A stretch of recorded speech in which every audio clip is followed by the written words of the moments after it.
بسم اللہ الرحمن الرحیم۔ ہم سورہ صافات کے وسط میں ہیں، بیچ میں آیت نمبر 83 سے ہم کو آج 83 سے شروع کرنا ہے۔ الحمدللہ۔ اس سورہ مبارکہ میں اللہ تعالیٰ نے اصل میں تو جو بات بیان فرمائی ہے وہ یہ ہے کہ یہ لوگ جو اللہ کے علاوہ اوروں کو پکار رہے ہیں، ان کے پاس اپنے اس عبادت کے طریقے کی کوئی دلیل نہیں ہے۔ یہ مکے والے شدید گمراہی میں مبتلا ہیں۔ خاص طور پر وہ پکارتے تھے فرشتوں کو یا جنات کو۔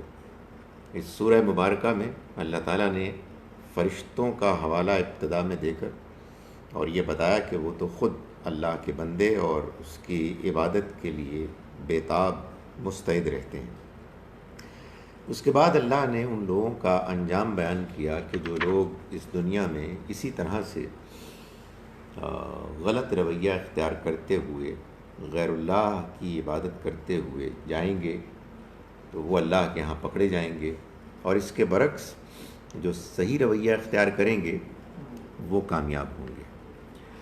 صحیح رویہ اختیار کرنے والوں کا جب ذکر آیا تو پھر اللہ نے ایک ترتیب کے ساتھ ان اعلیٰ ترین انسانوں کا ذکر کیا جو اللہ کے مقرب، پسندیدہ اور چنے ہوئے پیغمبر تھے۔ چنانچہ ہم نے پچھلی مرتبہ نوح علیہ السلام کے بارے میں سبق کے آخر میں ان کی داستان کے حوالے سے ایک مختصر بیان سنا۔ اب اس کے بعد آج جو بیان ہے وہ نوح علیہ السلام ہی کی اولاد میں سے جو ایک بہت عظیم انسانیت کا آپ کہیے کہ کلائمیکس ابراہیم علیہ السلام، ان کا ذکر ہے کہ جس کو آج ہم پڑھیں گے۔ فرمایا وَإِنَّ مِن شِيَعَتِهِ لَإِبْرَاهِيمَ، ان کے گروہ میں سے یقیناً ابراہیم بھی تھے۔ ان کے گروہ میں سے یعنی نوح علیہ السلام کے گروہ میں سے۔ نوح علیہ السلام اللہ کے عظیم پیغمبر تھے، انہوں نے ایک طویل عرصے تک اللہ کے پیغام اور اس کی عبادت کی دعوت دی۔ اس کے بعد دنیا میں پہلی مرتبہ اللہ کی جانب سے وہ بڑا واقعہ ہوا کہ جو قیامت کی یاد دہانی تھا، سیلاب آیا اور ان کی وہ قوم کہ جس نے ان کا انکار کیا وہ عذاب سے دوچار ہو گئی۔ تو اللہ تعالیٰ نے فرمایا کہ انہی کے گروہ میں سے ابراہیم بھی تھے، یعنی وہ ان کی اولاد میں سے بھی تھے، وہ ان کے طریقے کو، ان کے راستے کو اختیار کیے ہوئے تھے۔ جیسے وہ ایمان لائے اور انہوں نے نیک اعمال کیے، اور ایمان اور نیک اعمال میں درجہ احسان حاصل کیا، ایکسلنس کا وہ درجہ کہ جس کے آگے کوئی درجہ نہیں، وہ انہوں نے بھی حاصل کیا۔ اور اللہ نے جب پیچھے یہ فرمایا تھا کہ وہ نوح علیہ السلام کے بارے میں بھی اللہ نے بعد والے لوگوں میں ان کا ذکر خیر چھوڑ دیا، تو اب اس کے بعد انہی کی اولاد میں سے ابراہیم علیہ السلام بھی اس دنیا میں تشریف لائے، انہی کی طرح کا رویہ اختیار کرتے ہوئے۔ اذ جاء ربہ بقلب سلیم، جب وہ اپنے پروردگار کے حضور میں آئے قلب سلیم کے ساتھ، یعنی اس دل کے ساتھ کہ جو پاک صاف، شرک، منافقت، جھوٹ، بے ایمانی، بد اخلاقی کے دھبوں، گندگیوں سے بالکل پاک دل لے کے آئے۔ یہ قرآن مجید کے بیان سے معلوم ہوتا ہے کہ اللہ کے ہاں انسانوں میں انتخاب کئی طرح کے ہوتے ہیں، سلیکشن۔ ایک انتخاب تو بڑا انتخاب وہ ہے کہ جو دنیا میں اللہ تعالیٰ کرتے ہیں کہ یہ طے ہوتا ہے کہ کون ہے کہ جو دنیا کے بعد اگلی دنیا میں کامیاب ہوگا اور کون ناکام ہوگا۔ یعنی آپ یوں کہیے کہ کون پاس ہوگا اور کون فیل ہوگا۔ ہمارے ہاں بعض کورسز پڑھائے جاتے ہیں جو فیل پاس کورسز ہوتے ہیں۔ آپ نے اگر اس کو پاس کر لیا بس کامیابی ہو گئی، فیل ہو گئے تو فیل ہو گئے۔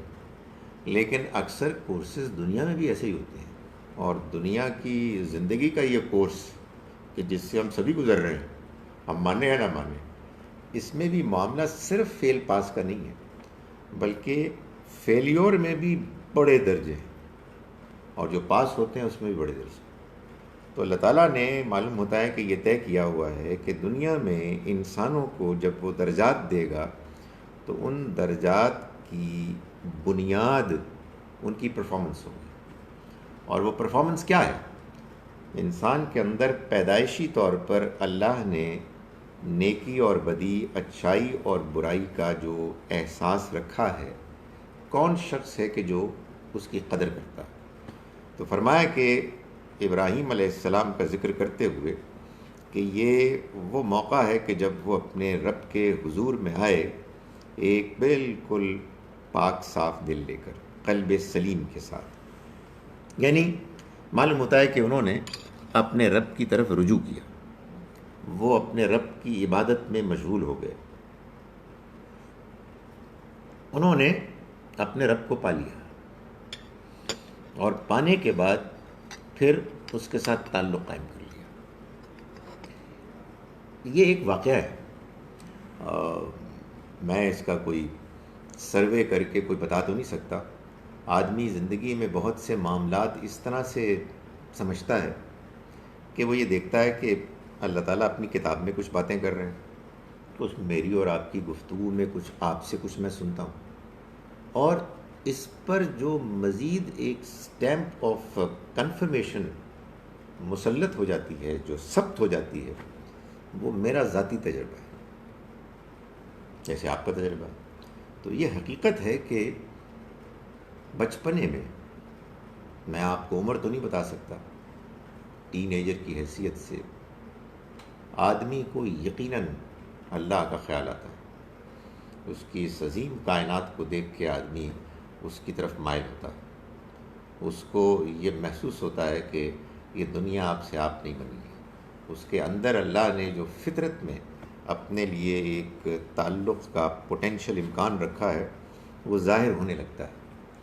مگر کیا ہوتا ہے کہ دنیا میں بڑی دلچسپیاں ہوتی ہیں، دنیا میں بڑی رنگینیاں ہوتی ہیں، دنیا میں انسان کو دنیا میں ایکسل کرنے کے بڑے موقع ملتے ہیں، تو آدمی بہت ایسا ہوتا ہے کہ وہ اپنے اندر کے اس احساس کو وقتی طور پر بھول جاتا ہے یا نظر انداز کر دیتا ہے، وہ دب جاتا ہے، وہ ایک سیکنڈری لیول اختیار کر لیتا ہے۔ مگر معلوم ہوتا ہے کہ ایسے لوگ دنیا میں آئے ہیں کہ جنہوں نے اپنے اس ابتدائی احساس کو، فطری احساس کو کی قدر کی، اسی کو ٹاپ پرائرٹی دی، اور وہ خدا کے حضور میں آئے، اس کی عبادت کی، اور پھر دے نیور لک بیک۔ ان عظیم لوگوں میں ایک عظیم فرد تھے ابراہیم۔ اذ قال لأبیہ، یہ اس وقت کی بات ہے کہ جب انہوں نے اپنے والد سے کہا، وقومہ، اور اپنے قوم کے لوگوں سے، ماذا تعبدون، کہ تم کس چیز کی عبادت کرتے ہو، what are you doing؟ یہ جو تم پوج رہے ہو اللہ کے علاوہ اوروں کو، اس کی وجہ کیا ہے؟ ابراہیم علیہ السلام آپ یوں سمجھیے کہ مسیح علیہ السلام سے کوئی 2000+ سال پہلے کی شخصیت ہے۔ عراق میں وہ پیدا ہوئے، ان کا خاندان، اپنے علاقے کا جو شاہی خاندان آپ کہیے، جو ایلیٹ تھا فیملی، اس کے وہ فرد تھے، نمو کو کہتے تھے، جو پھر عربی میں نمرود ہو گئے۔ ان کی قوم،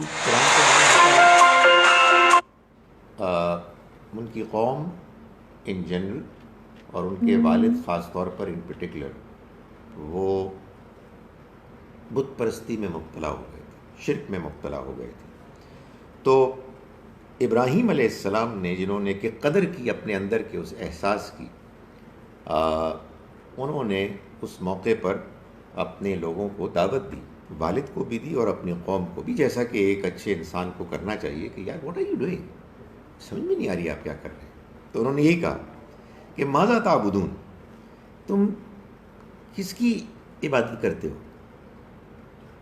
افکن آلہۃ دون اللہ تریدون، کیا تم اللہ کے سوا ان معبودوں کی پرستش کرتے ہو، ان معبودوں کو چاہتے ہو، تریدون کہ جو تم نے گڑھ لی ہیں، خود سے تم نے ان کو بنایا ہے اور تم ان کی پرستش کر رہے ہو. فما ظنکم برب العالمین، تو پھر تمہارا کیا خیال ہے، تمہارا کیا گمان ہے، تمہارا کیا تصور ہے جہان والوں کے رب کے بارے میں. یہ ایک بڑا جامع جملہ ہے، مختصر سی بات ہے، لیکن آپ یوں سمجھیے کہ دریا کو، سمندر کو کوزے میں بند کر دیا کہ یہ تم شرک کر رہے ہو، تو تمہارا جہان والوں کے رب کے بارے میں کیا خیال ہے؟ تمہارے خیال میں وہ ہر جگہ موجود نہیں ہے، تمہاری دعائیں نہیں سنتا، تو تمہیں کچھ اور بنانے پڑتے ہیں کہ ان سے مانگو. تمہارے خیال میں وہ جو وسائل اور اسباب اس دنیا میں ہیں ان کو تمہیں نہیں دے سکتا، تو تمہیں کسی اور کی ضرورت پیش آتی ہے کہ تم ان کے پاس جاؤ. تمہارے خیال میں کیا تمہارا رب رحم کرنے والا نہیں ہے، کرم کرنے والا نہیں ہے کہ تم سے اگر کوئی غلطی گناہ ہو گیا ہے تو تم اس سے معافی مانگو اور وہ تمہیں معاف کر دے گا؟ تم سفارشی بنا رہے ہو کہ ان کے پاس جاؤ اس تک پہنچنے کے لیے. تم نے جہان والوں کے رب کے بارے میں سوچا کیا ہے؟ What is your concept? So آپ یوں سمجھیے کہ ایک جملے میں ابراہیم علیہ السلام نے شرک کی بنیاد اور اس بنیاد کا بودا ہونا اس کو واضح کر دیا کہ بھئی یہ جو تم شرک کر رہے ہو، پہلے مسئلہ تو سمجھاؤ، یہ تمہیں کس پرابلم کو تمہارے حل کرتا ہے، تمہاری وہ کیا ضرورت ہے، تمہاری وہ اندر کی کیا کمزوری ہے جس کو کہ یہ تمہارے لیے اوور کم کرتے ہیں. سب چیزوں کا اللہ تعالیٰ کے پاس جواب ہے. اللہ کو اگر تم مانتے ہو ٹھیک طریقے سے تو اس کو ماننے کے بعد تمہیں اس طرح کے کسی ڈھکوسلے کی کوئی ضرورت نہیں ہے. تو تم نے کیا تصور کیا اپنے رب کے بارے میں؟ فَنَظَرَ نَظْرَةً فِي النُّجُومِ، تو کیا ہوا کہ انہوں نے ستاروں کی طرف نگاہ کی. اب قرآن مجید نے اپنے خاص انداز کے مطابق ایک حصہ حذف کر لیا، یعنی اس کو امپلائیڈ مان کے اومٹ کر دیا. معلوم ہوتا ہے کہ کوئی موقع تھا کہ جب یہ لوگ کسی بڑے ریچول سے گزر کے باہر جا رہے تھے، ان کے عبادت گاہ میں، معبد میں بتوں کی پرستش ہوئی. پروبیبلی ایک پلان کے ساتھ ابراہیم علیہ السلام بھی وہاں موجود تھے، اور پھر بالآخر کیا ہوا کہ وہ لوگ رخصت ہونے لگے ایک ایک کر کے. ظاہر ہے کہ ان کی سیریمنی ختم ہو گئی، جو کچھ بھی عبادت وہ کرتے تھے. تو ابراہیم علیہ السلام جب وہاں موجود تھے تو انہوں نے ستاروں کی طرف دیکھا. یہ ستاروں کی طرف دیکھنا بالکل ایسے ہی ہے جیسے کہ میں گھڑی کی طرف دیکھوں. یعنی اس زمانے میں گھڑیاں نہیں ہوتی تھیں، اس زمانے میں ستارے جہاں آپ کو راستہ دکھاتے تھے وہاں آپ کو وقت بھی بتاتے تھے. آپ سے اگر گھڑیاں چھین لی جائیں اور موبائل بھی چھین لی جائے، اللہ کرے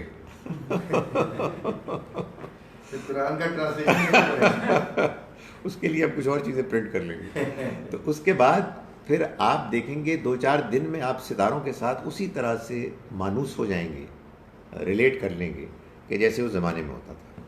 تو ابراہیم علیہ السلام نے وقت کا اندازہ کرنے کے لیے ستاروں پر نظر ڈالی اور کہا کہ قال انی سقیم، کہ میں کچھ ڈھیلا ہوں، مزمحل۔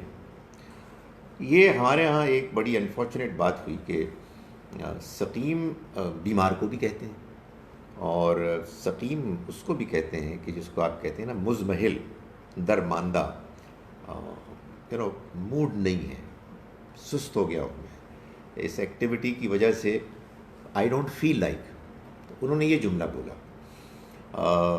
یہ بڑی بدنصیبی ہے کہ ہمارے ہاں لوگوں نے ایک حدیث کا یہ ترجمہ کرنا شروع کر دیا کہ ابراہیم علیہ السلام نے نعوذ باللہ 3 جھوٹ بولے۔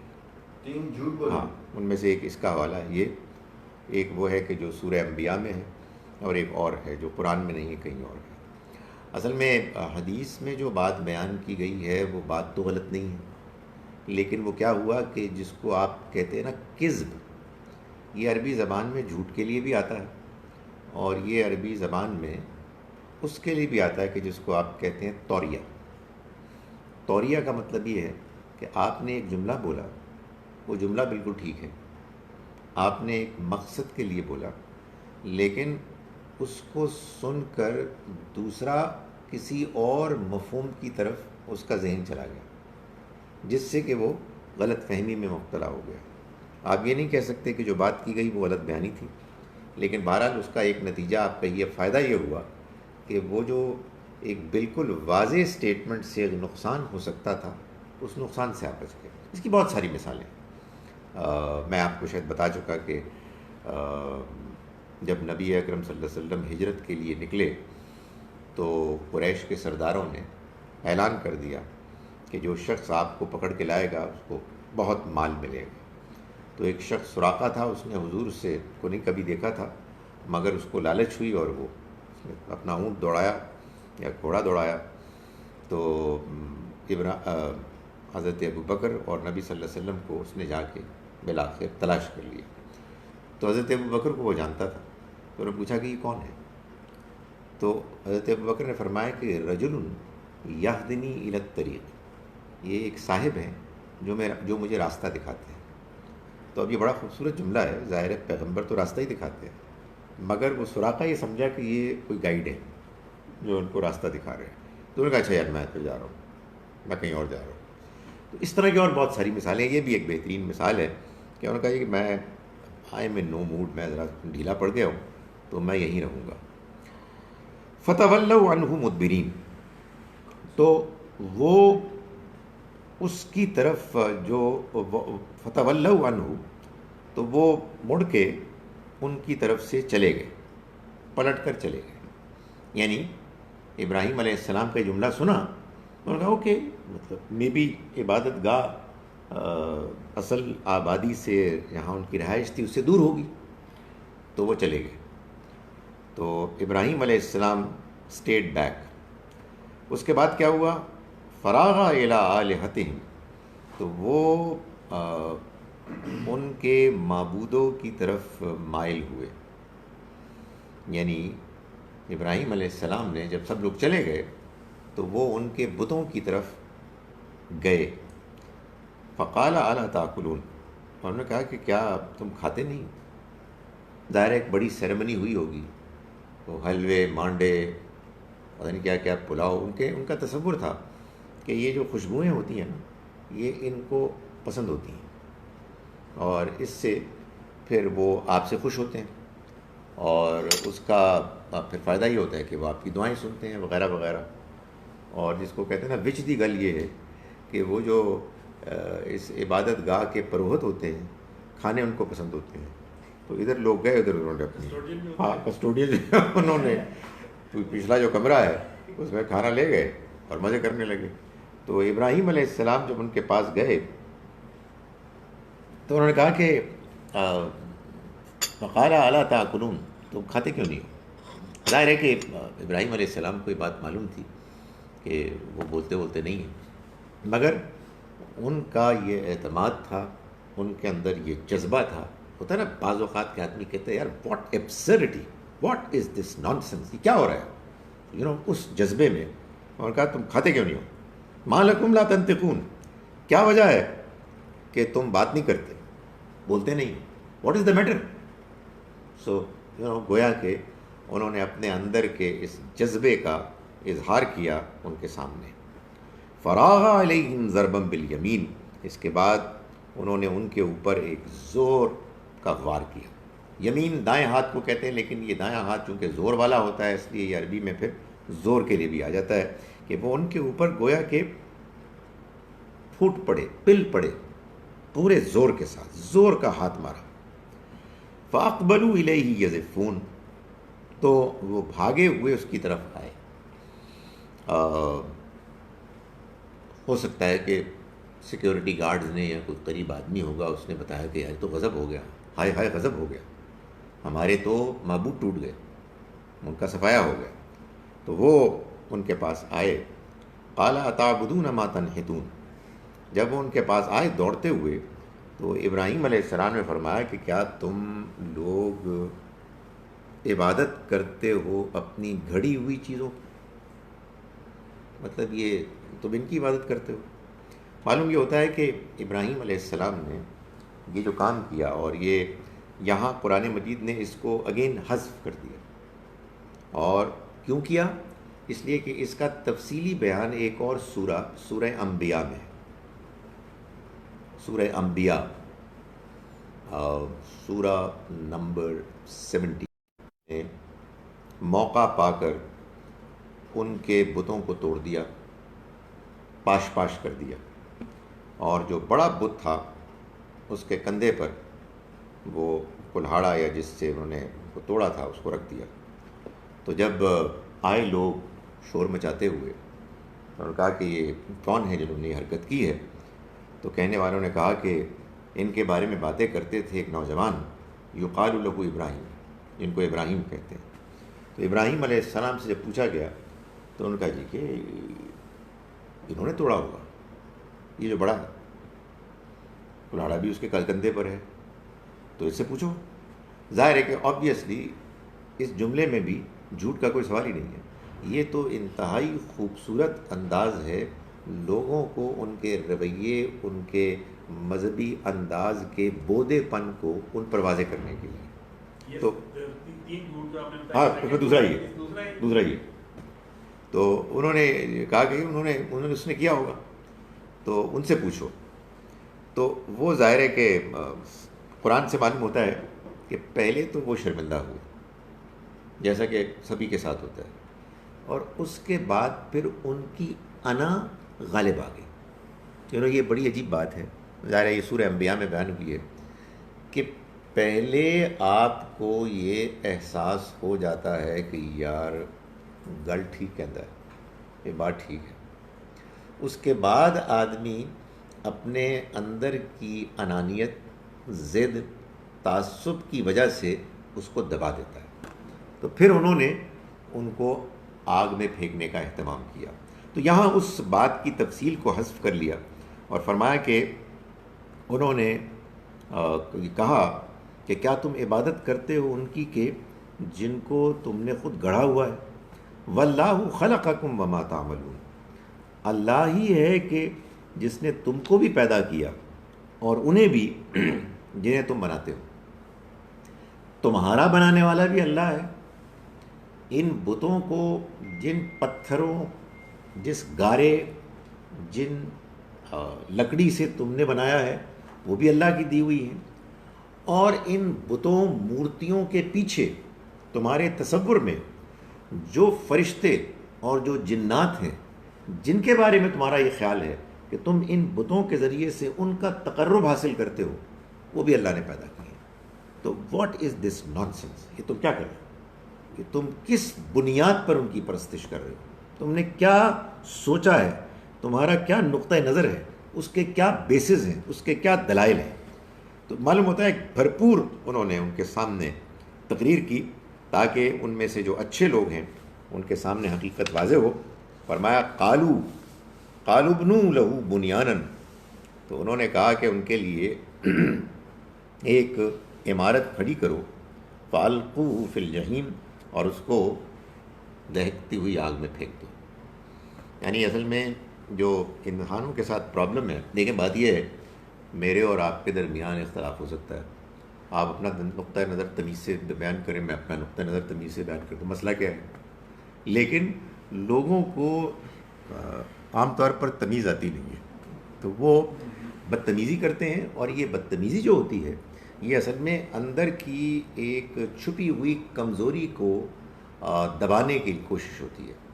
تو یہی اس موقع پر ہوا کہ ظاہر ہے کہ یا تو وہ ابراہیم علیہ السلام کے ان سوالوں کے جواب دے دیتے، تو وہ تو ان کے پاس تھے نہیں، تو انہوں نے کہا کہ ان کو پکڑو اور اس کو مارو، ختم کر دو، آگ میں ڈال دو، ابنو لہو بنیانن، ان کے لیے ایک عمارت کھڑی کرو، فالقوہ فی الجحیم، اور اس کو دہکتی ہوئی آگ میں پھینک دو، فارادو بھی کیدن، تو انہوں نے ان کے بارے میں ایک چال چلنی چاہیے، قید کہتے ہیں چال کو، انہم یکیدون کیدا، وہ ایک چال چل رہے ہیں، اسی کو قرآن نے کہا مکر، مکرو مکرن، تو یہ بھی خفیہ چال اس کو کہتے ہیں نا، ہم جس کو سازش کہتے ہیں، تو انہوں نے ان کے بارے میں ایک چال کرنی چاہیے۔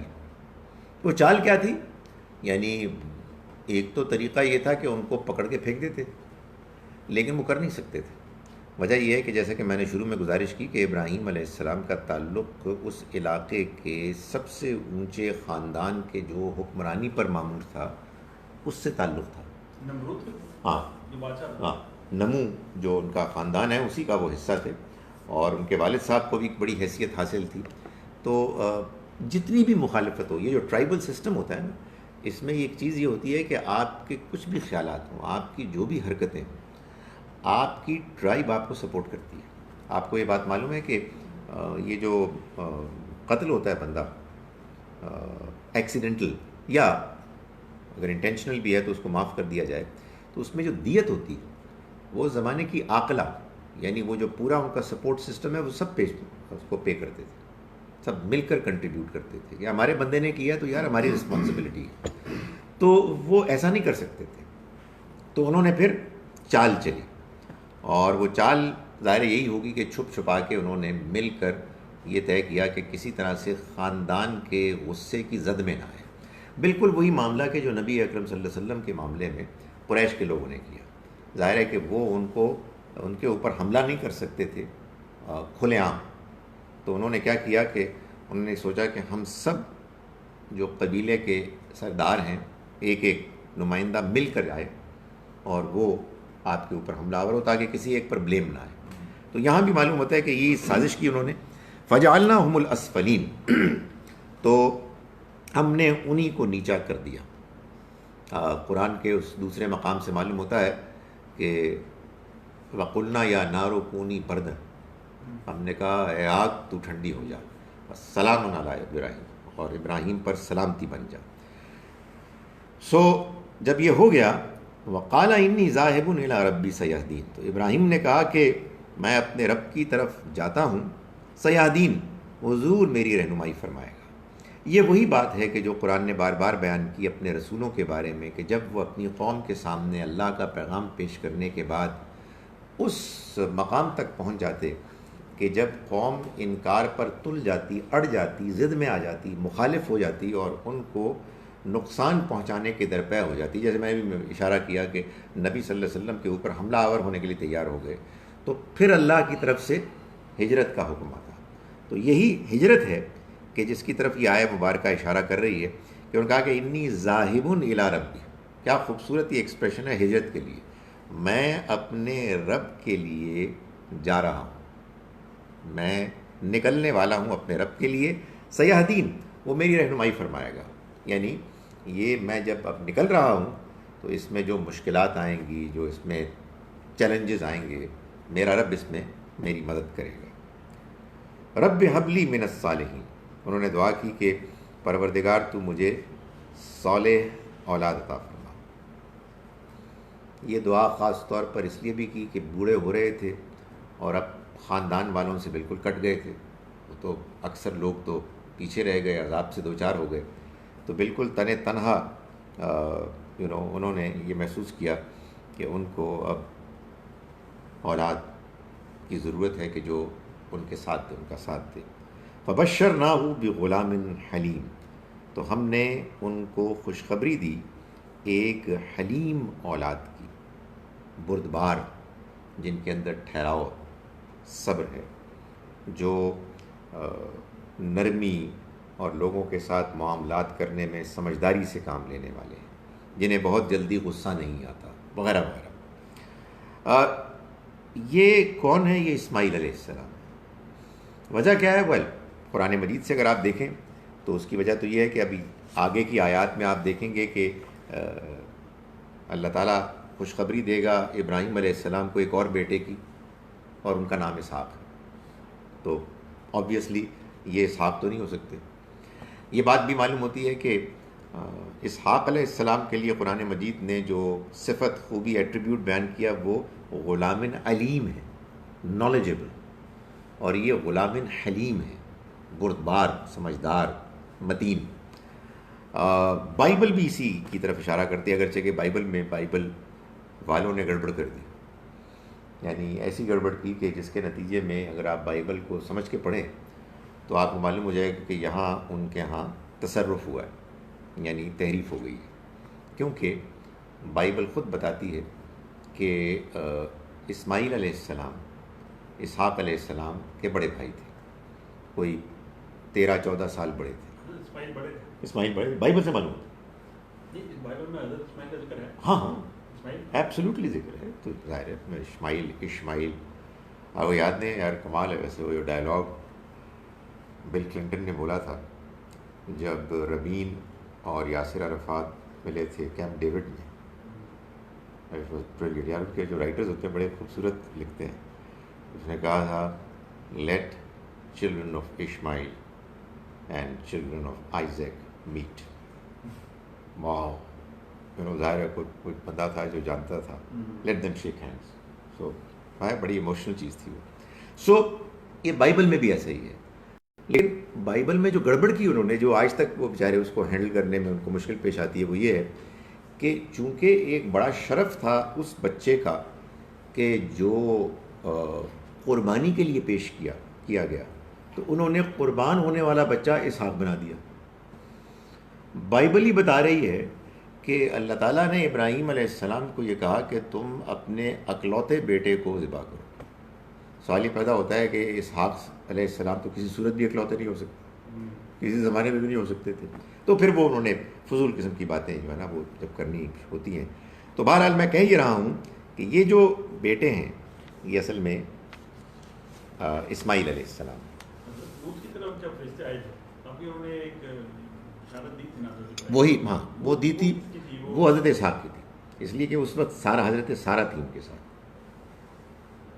اور یہ بالکل ممکن ہے، بلکہ ایسا ہی ہے کہ چونکہ ایک عرصہ گزر چکا تھا نا، تو اس کے بعد اس عرصہ گزرنے کے بعد پھر لوط علیہ السلام کی جو وہ تھا نا مشن اپنے کلائمیکس کو پہنچا، تو معلوم ہوتا ہے کہ یہاں اسماعیل علیہ السلام بڑے ہو گئے اور اسحاق علیہ السلام کی باری آئی کہ وہ بھی پیدا ہوں، تو اس موقع پر فرشتے آئے۔ حضرت ابراہیم علیہ السلام کی وائف کا کیا نام تھا؟ دو تھی نا، ایک حضرت سارہ تھی، ایک حضرت حاجرہ تھی۔ حضرت سارہ جو تھی وہ ان کے اولاد حضرت اسحاق تھی، اور حضرت حاجرہ کے بیٹے تھے حضرت اسماعیل۔ یوں فلما بلغ معہ السعی، جب وہ لڑکا جوان ہوا اور اس کے ساتھ کام کاج میں دوڑ دھوپ میں کو کرنے کی عمر کو پہنچا، قال یا بنیا، تو انہوں نے کہا یعنی ابراہیم علیہ السلام نے کہ انی ارا فی المنام، بیٹے میں خواب میں دیکھتا ہوں، کچھ دنوں سے دیکھتا ہوں، یعنی یہ نہیں کہا کہ میں نے خواب میں دیکھا، اس کے لیے الفاظ کچھ اور ہوتے ہیں، انی رئیتو ہوتا، یہ رئیتو نہیں ہے بلکہ ارا ہے، میں خواب میں کچھ دنوں سے دیکھ رہا ہوں، انی اسبح ہوگا کہ میں تم کو ذبح کر رہا ہوں، فانظر ماذا ترا، تو تم بھی سوچو تمہارا کیا خیال بنتا ہے، تمہاری کیا رائے بنتی ہے۔ ظاہر ہے کہ یہ بڑا ہی ایک سیریس مسئلہ تھا۔ پیغمبر کا خواب عام لوگوں کے خواب کی طرح نہیں ہوتا، پیغمبر کا خواب وحی کے ذرائع میں سے ایک ذریعہ ہوتا ہے، اور خواب ایک آدھ مرتبہ آئے تو آدمی اس کو جھٹک کے ٹال دے، لیکن خواب بار بار آئے تو یہ تو مجھے اور آپ کو بھی آئے تو آدمی سوچے گا یہ کیا ہو رہا ہے، there has to be something about it۔ تو ابراہیم علیہ السلام کو جب یہ خواب بار بار آیا تو انہوں نے اپنے بیٹے کو کہا کہ بیٹے بات یہ ہے کہ، اور ظاہر ہے اپنے بیٹے پہ اتنا کانفیڈنس ہوگا ان کو، انہوں نے کہا کہ دیکھو میں خواب میں دیکھ رہا ہوں کہ میں تم کو ذبح کر رہا ہوں، تم بھی سوچو تمہاری کیا رائے بنتی۔ انبلیویبل ہے یہ ساری سٹوری۔ قال یا ابت، انہوں نے کہا کہ ابا جان افعل ما تؤمر، آپ جو آپ کو حکم دیا جا رہا ہے اس کو کریں، اس کی تعمیل کریں۔ ستجدنی انشاءاللہ من الصابرین، آپ انشاءاللہ مجھے صبر کرنے والوں میں پائیں گے، ثابت قدموں میں پائیں گے، یعنی میں اس سے بھاگوں گا نہیں، ڈونٹ وری، جو آپ کو حکم ملا ہے آپ اس کو کریں۔ یہ وہی چیز ہے جس کو قرآن بیان کرتا ہے کہ اللہ تعالیٰ جب انسان کو نیکی کی ہدایت دیتا ہے، اس کے رویے میں ایک اسٹریٹ صحیح انداز دیکھتا ہے، اس میں استقامت کنسسٹنسی دیکھتا ہے، تو پھر انسان کے اخلاق اور کردار کی ترقی کی کوئی لمٹ نہیں ہوتی۔ میرے جیسے آرڈنری آدمی سوچتے ہیں ہاؤ از اٹ پاسبل، اور معلوم ہوتا ہے کہ وہ ترقی کرتے کرتے انسان انبلیویبل مقام تک پہنچ جاتا ہے، نیکی میں، اللہ کو خوش کرنے میں، اللہ کی عبادت میں، اور اس کے فیصلے پر راضی ہونے میں۔ تو اسماعیل علیہ السلام نے، اور یہ لگ بھگ وہی ہے جس کا میں نے شروع میں ذکر کیا تھا کہ آدمی سوچتا ہے یار یہ دنیا، یہ سب کچھ سوالات، تو معلوم ہوتا ہے کہ انہوں نے اس زمانے میں جو ان کے اندر نیکی تھی اس کو ایبزارب کیا، اس پر قائم رہے۔ شاندار اعلیٰ ترین باپ ان کے پاس موجود تھے، ان کی تربیت تھی، تو جب والد صاحب نے، اور پھر ظاہر ہے کہ والد صاحب کا خود کردار ایسا تھا کہ اگر ایسی آدمی کو ایگزامپل مل جائے، اگر ایسا ماڈل مل جائے، رول ماڈل، تو اس کے بعد آدمی اور ترقی کرتا ہے۔ تو انہوں نے کہا کہ آپ مجھے ثابت قدموں میں پائیں گے۔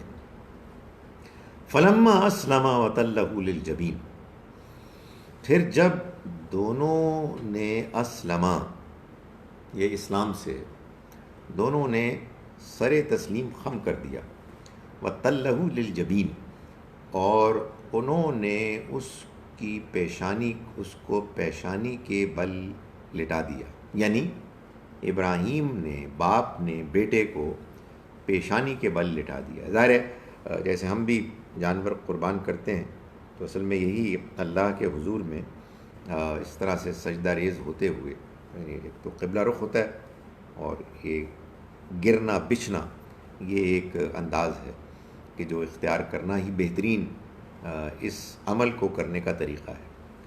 وَنَادَيْنَاهُ أَن يَا ابراہیم، تو ہم نے اس کو پکار کر کہا کہ اے ابراہیم، قد صدقت الرؤیا، تم نے تو اپنے خواب کو سچا کر دکھایا، یعنی یہ جو خواب ہم نے تم کو دکھایا تھا اس کا یہ مطلب نہیں تھا کہ تم اپنے بیٹے کو لٹرلی ذبح کرو۔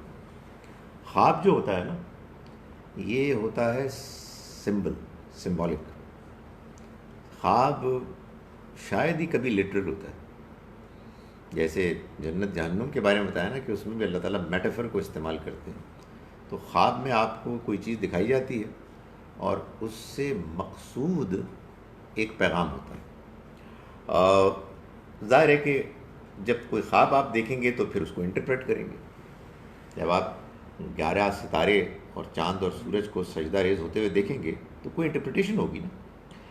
بعض اوقات کیا ہوتا ہے کہ خواب کی انٹرپریٹیشن لٹرل بھی ہو سکتی ہے اور سمبولک بھی ہو سکتی ہے۔ ابراہیم علیہ السلام بہت ذہین آدمی بھی تھے، اللہ کے پیغمبر تھے اور انتہائی نیک آدمی بھی تھے۔ معلوم ہوتا ہے کہ اس موقع پر ان کی للہیت، خدا خوفی اور نیکی، ان کی جو انٹرپریٹیشن کرنے کا جو رجحان ہے اس پہ غالب آ گئی، اور اس میں کوئی شک نہیں ہے کہ یہی وہ چیز ہے کہ جو کمال ہے، یعنی وہ بڑی آسانی سے انٹرپریٹ کر سکتے تھے کہ نہیں میرا خیال ہے کہ اس کا یہ مطلب، اور مطلب یہی تھا کہ اللہ تعالیٰ اصل میں خواب کے ذریعے سے ان کو یہ دکھا رہے تھے کہ دیکھو یہ جو گھر تم نے بنایا ہے، اس گھر کے لیے اب تمہارا یہ اکلوتا بیٹا کہ جو تمہارے خیال میں شاید دنیا کے کام کرے گا، ظاہر ہے بیٹا ہے، تم اکیلے ہو تو تم سوچو گے کہ اب میں اس کو کچھ کاموں میں لگاتا ہوں، نہیں، تم اس کو اللہ کے لیے قربان کرو، یعنی سمبولیکلی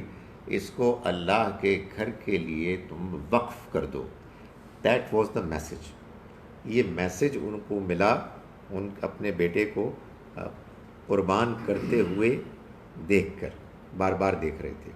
تو باپ نے اپنے بیٹے کو کہا اور باپ بیٹے دونوں نے کہا جی کہ لیٹس ڈو اٹ. تو جب وہ اس انتہا کو پہنچے تو اللہ تعالیٰ بھائی ویٹ اے منٹ، کیا کیا تم نے؟ تم تو لٹرلی اس کو کر رہے ہو، تم تو اس کو سچ کر دکھایا یو نو. اور ظاہر ہے کہ اگر مقصد ان کو قربان کرنا تھا تو قربان کر دیتے، پھر اللہ میاں کا مقصد یہی تھا تو ہو جاتا، لیکن یہ مقصد نہیں تھا.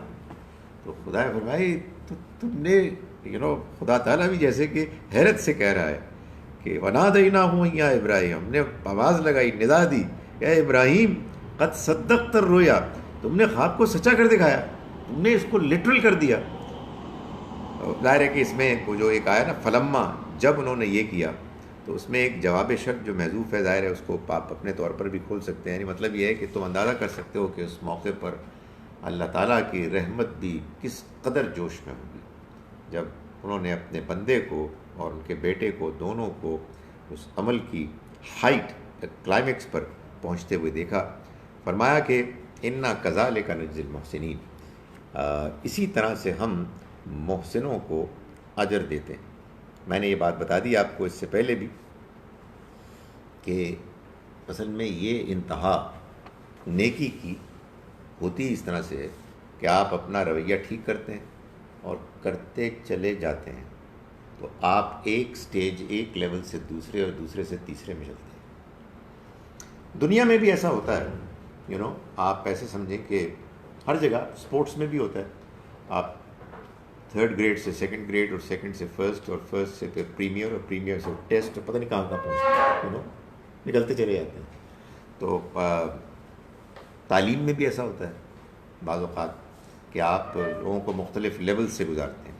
تو اللہ تعالیٰ نے یہاں بھی یہ بات بیان کی کہ یہ جو تم کو تمہارے سامنے یہ حیرت انگیز، آئی مین آنیسٹلی انسانیت کی پوری تاریخ میں حیرت انگیز واقعات میں سے واقعہ ہے، انبلیویبل.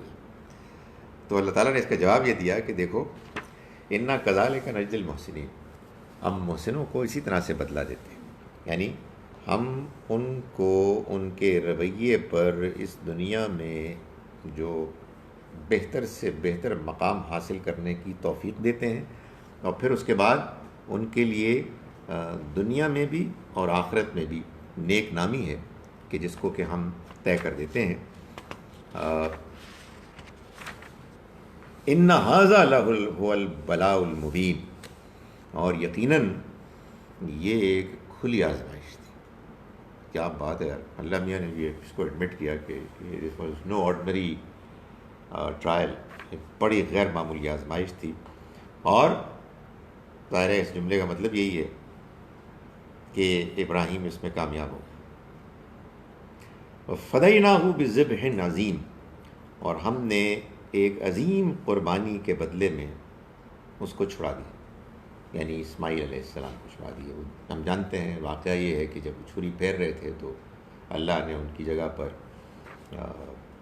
ایک جانور کو، بچھڑے کو اس کی جگہ پر رکھ دیا، دمبے کو، اور وہ قربان ہو گیا. اور پھر یہ قربانی اب تب سے لے کر اب تک چلی آ رہی ہے اس عظیم واقعے کی یاد کو تازہ کرنے کے لیے بھی، اور ہماری جانب سے حج میں، عمرے میں، بقرعید کے موقع پر ایک عبادت، نفلی عبادت کے طور پر اللہ تعالیٰ نے یہ طے کر دیا کہ ہم اللہ کے حضور میں اپنی جان کا نذرانہ فدیے کے طور پر ایک جانور کو قربان کر کے اس کا اظہار کریں. ظاہر ہے وہ دن اب آ بھی رہے ہیں. تو وَتَرَكْنَا عَلَيْهِ فِي الْآخِرِينَ، تو ہم نے بعد میں آنے والوں میں کو ہم نے اسی پر چھوڑ دیا، یعنی اسی ملت پر۔ ایک تو یہ کہ ابراہیم علیہ السلام کو ایک بے انتہا پاپولیرٹی، مقبولیت حاصل ہوئی، اور ان کے راستے پر اللہ تعالیٰ نے ایک گروہ کو چھوڑ دیا۔ نبی اکرم صلی اللہ علیہ وسلم بھی اسی سلسلے کا ایک شاندار ایک نیکسٹ فیز تھے۔ قرآن مجید ابراہیم علیہ السلام اور حضور کے تعلق کو بار بار بیان کرتا ہے۔ بنی اسماعیل اصل میں اولاد ابراہیم تھے۔ قرآن نے یہ بتایا کہ یہ ملت ابیکم ابراہیم، یہ جو دین تمہیں ملا ہے یہ تمہارے باپ ابراہیم کا دین ہے۔ وہ سماکم المسلمین، اسی نے تمہارا نام مسلمان رکھا ہے۔